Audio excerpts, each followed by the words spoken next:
এইটুক লোভ যদি সামলাইতে না পারোস তাহলে জীবনে বড় চোর হইতে পারবি না, সিসকা চোর হয়ে থাকতে হবে। এই অঞ্চলে একটা কাক যদি ডাকে সেটা আমারে জিগায়া ডাকে।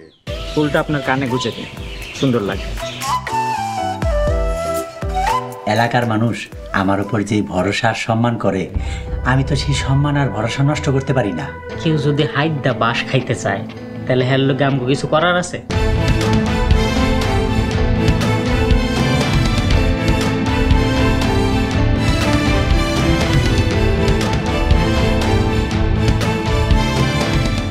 নগদের কাছে সব গ্রাহকই প্রিয়, তাই তো সারা দেশে ক্যাশ আউট চার্জ সবচেয়ে কম।